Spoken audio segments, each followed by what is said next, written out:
Hello everyone. आज हम शुरू करेंगे computation of net taxable income under the head salary का। इस वीडियो में हम ओवरव्यू लेंगे सेक्शन 17(1) का और समझेंगे कि सैलरी के अंदर कौन कौन सी चीज़ें हैं जो आती हैं। तो चलिए शुरू करते हैं। तो जैसा कि हमने पहले भी समझा था कि सैलरी हेड के अंदर ओवरऑल 4 डीलिंग सेक्शन होते हैं। उन्हीं में से एक है सेक्शन 17(1). सेक्शन 17(1) हमें बताता है कि कौन कौन सी चीज़ें हैं जिन्हें हम सैलरी के अंदर कंसिडर करेंगे। सेक्शन 17(1) एक इंक्लूसिव सेक्शन है, जिसका मतलब हुआ कि हमें सारी चीज़ें को हम कई सारी चीज़ों को सैलरी के अंदर कंसिडर करेंगे। पर एक नॉर्मल केस सिनेरियो में हम कुछ फॉलोइंग कुछ चीज़ें हैं जिन्हें हम क्या करेंगे, जिन्हें हम सैलरी के अंदर कंसिडर करेंगे, जो आपकी स्क्रीन पे दिख रही हैं। अब इनमें से कुछ चीज़ें ऐसी हैं जिन्हें समझना थोड़ा डिफिकल्ट है। जैसे कि हो गया, सबसे पहला होता है अलाउंस। तो अलाउंस का मतलब क्या हुआ है? अलाउंस का मतलब हुआ कि ये कुछ कैश बेनिफिट हैं जो कि दिए गए हैं, किसके द्वारा? जो कि दिए गए हैं एम्प्लॉयर के द्वारा अपने एम्प्लॉय को। अब ये जो अलाउंसेस हैं, इन्हें हम कंसिडर करेंगे कब? इन्हें हम जब हम सैलरी को कंसिडर जब हम सैलरी को देख रहे हैं तो इन अलाउंसेस को सैलरी के अंदर कंसिडर किया जाएगा। इसके बाद आती है एन्यूटी। एन्यूटी और पेंशन, दो चीजें लिखी हुई हैं। एक लिखा हुआ है एन्यूटी, दूसरा लिखा हुआ है पेंशन। तो सिंपल वर्ड्स में बोलें तो दोनों ही क्या है? दोनों ही आपके रिटायरमेंट प्लान के बेनिफिट है। मतलब रिटायरमेंट प्लान्स हैं जो कि एक एम्प्लॉय बनाता है। ठीक है, इन दोनों के अंदर बस अंतर इतना है कि मतलब कि पेंशन, जो पेंशन है वो एम्प्लॉयर कराता है कब? एम्प्लॉय के लिए। वहीं जो एन्यूटी है वो एम्प्लॉय अपने सू मोटो से करता है, मतलब खुद से करता है, अपने आप से करता है कि मैं जब रिटायर हो जाऊंगा तो मुझे एक छोटा छोटा कैश बेनिफिट मिलता जाएगा। उसके बाद आते हैं किस पे? उसके बाद आते हैं परक्यूजिट्स पे। तो परक्यूजिट्स कुछ कैश बेनिफिट, कुछ बेनिफिट्स हैं, कैश बेनिफिट्स नहीं, कुछ बेनिफिट्स हैं जो एम्प्लॉयर अपने एम्प्लॉय को देता है, either at a free of cost और एट अ नॉमिनल रेट। इसका मतलब क्या हुआ? इसका मतलब हुआ कि जो एम्प्लॉयर है वो अपने एम्प्लॉय को कुछ कैश बेनिफिट दे रहा है, या तो किस पे? या तो फ्री ऑफ कॉस्ट दे रहा है या फिर एक नॉमिनल रेट पे दे रहा है। ठीक है, तो चलिए अब हम समझते हैं सेक्शन 17 के पहले पार्ट को, जिसे हम बोलते हैं सैलरी। अब सैलरी या वेज दो पार्ट में डिवाइड हो जाती है। पहला होता है बेसिक पे। इसका मतलब वो बेसिक सैलरी जिसके ऊपर आपको नौकरी मिली है। दूसरा पार्ट हो जाता है अलाउंसेस। जैसा हमने पहले समझा था कि ये कुछ कैश बेनिफिट हैं जो कि दिए गए हैं, किसके द्वारा? जो कि दिए गए हैं एम्प्लॉयर के द्वारा, किसको? एम्प्लॉय को। अब ये कैश बेनिफिट क्या है? ये कैश बेनिफिट टैक्सेबल है।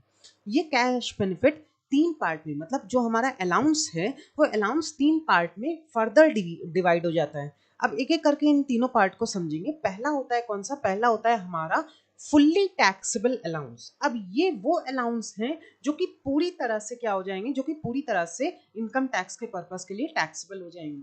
इनके अंदर क्या क्या चीजें आती हैं? इनके अंदर सबसे पहले आता है हमारा इंटरटेनमेंट अलाउंस। इंटरटेनमेंट अलाउंस का मतलब क्या हुआ? इंटरटेनमेंट अलाउंस का मतलब हुआ ये एम्प्लॉयर अपने एम्प्लॉय को दे रहा है ताकि employ at the time of work, at the time of performing work या फिर ड्यूटी, अपने अपना जो क्लाइंट है उसे क्या कर सके? उसी किसी तरह से इंटरटेन कर सके। मतलब मान लीजिए जो क्लाइंट है उसे मूवी देखनी है, तो उस क्लाइंट को मूवी दिखाने के लिए कोई एम्प्लॉयर अपने एम्प्लॉय को पैसा दे रहा है, तो वो क्या कंसिडर किया जाएगा? वो कंसिडर किया जाएगा इंटरटेनमेंट अलाउंस। उसके बाद आते हैं हमारे डीएनएस अलाउंस। डीएनएस अलाउंस का मतलब क्या हुआ? डीएनएस अलाउंस का मतलब हुआ ये एक तरह का कॉस्ट ऑफ लिविंग अलाउंस है जो कि दिया जा रहा है एम्प्लॉयर के द्वारा, किसको? अपने एम्प्लॉय को। जो कि क्या है? जिसका मोटिव क्या है? जिसका मोटिव है कि जो इन्फ्लेशन है और जो एम्प्लॉय की सैलरी है, उन दोनों के बीच में एक बैलेंस बनाया जा सके।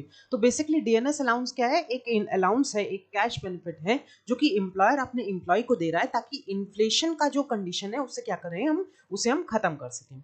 अच्छा, ओवर टाइम अलाउंस का मतलब क्या हुआ? इसके बाद आता है। तो ओवर टाइम अलाउंस का मतलब हुआ, जैसा नाम मतलब कि अगर एम्प्लॉय अपने दिए गए शेड्यूल टाइम से ज्यादा काम कर रहा है तो एम्प्लॉयर अपने एम्प्लॉय को कुछ पर्टिकुलर पैसा दे रहा है। उसे जो एक्स्ट्रा पैसा है उसे हम क्या कहेंगे? उसे हम कंसिडर करेंगे ओवर टाइम अलाउंस। अब ये ओवर टाइम अलाउंस भी क्या है? ये फुल्ली टैक्सेबल है। इसके बाद आता है city compensatory allowance. City compensatory allowance का मतलब क्या हुआ? सिटी कंपनसेटरी अलाउंस का मतलब हुआ कि आप किसी शहर में, किसी बड़े शहर में हो, तो उस बड़े शहर के खर्चों को भरने के लिए आपका एम्प्लॉयर आप अपने एम्प्लॉय को क्या दे रहा है, अपने एम्प्लॉय को एक्स्ट्रा पैसा दे रहा है।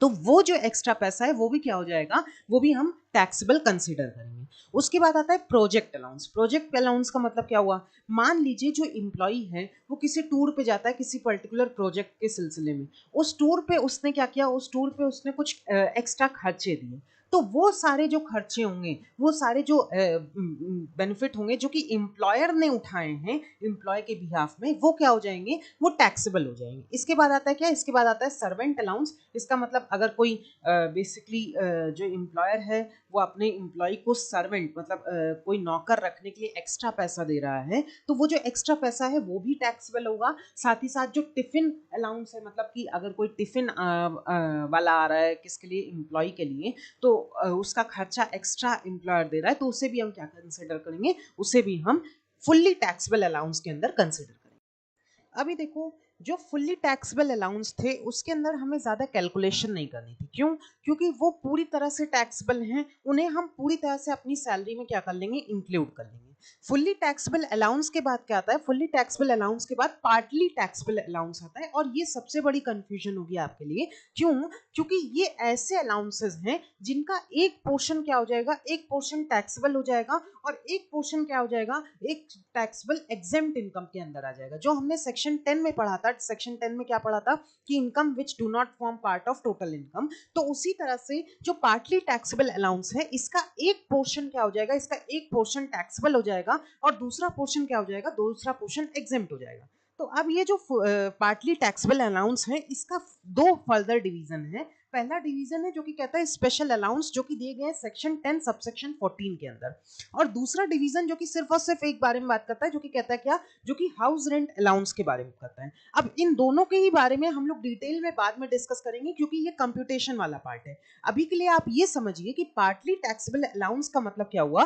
पार्टली टैक्सेबल अलाउंस का मतलब हुआ एक कुछ ऐसे अलाउंस जो कि क्या है, जो कि पूरी तरह से टैक्सेबल नहीं है, जो कि जिनका कुछ पोर्शन टैक्सेबल हो जाएगा और कुछ पोर्शन क्या हो जाएगा, एग्जेम्प्ट हो जाएगा। ठीक है, इसके बाद कौन आ जाता है, इसके बाद आ जाते हैं हमें non taxable allowance. Non taxable allowance का मतलब क्या हुआ, ये कुछ ऐसे अलाउंसेस हैं जो कि जिनके ऊपर इनकम टैक्स लगेगा ही नहीं। अब ऐसे कौन से अलाउंस होंगे, ऐसे अलाउंसेस का मतलब हुआ जैसे कि कोई हाई कोर्ट का जो जज है उसे कोई अलाउंस मिल रहा है, तो क्योंकि वो बहुत बड़ी पोजीशन पे बैठा हुआ है, वो पब्लिक सर्विस कर रहा है, इस पर्टिकुलर रीजन की वजह से क्या हो जाएगा, इस पर्टिकुलर रीजन की वजह से वो जो अलाउंस है वो नॉन टैक्सेबल हो जाएगा। उसके अलावा अगर कोई यूनाइटेड नेशन डेवलपमेंट, यूएनडी जो लिखा हुआ है, इसका मतलब क्या हुआ, यूएनडी का मतलब हुआ यूनाइटेड नेशन डेवलपमेंट, कोई अलाउंस किसी एम्प्लॉय को दिया जा रहा है, किसके द्वारा, यूनाइटेड नेशन डेवलपमेंट के द्वारा, तो ये क्या है, ये फुल्ली एग्जेम्प्ट हो जाएगा। ये किस कैटेगरी में चला जाएगा, ये फुल्ली एग्जेम्प्ट कैटेगरी में चला जाएगा। इसके बाद कुछ जजेस को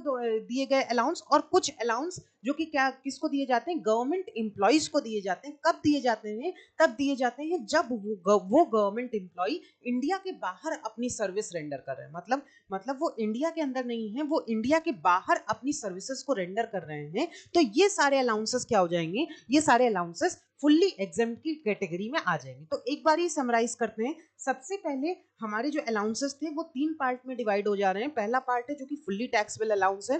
फुल्ली टैक्सेबल अलाउंस का मतलब क्या हुआ, इसका पूरा प्रोपोर्शन, मतलब कि पूरा का पूरा क्या हो जाएगा, टैक्सेबल हो जाएगा सैलरी हेड के अंदर।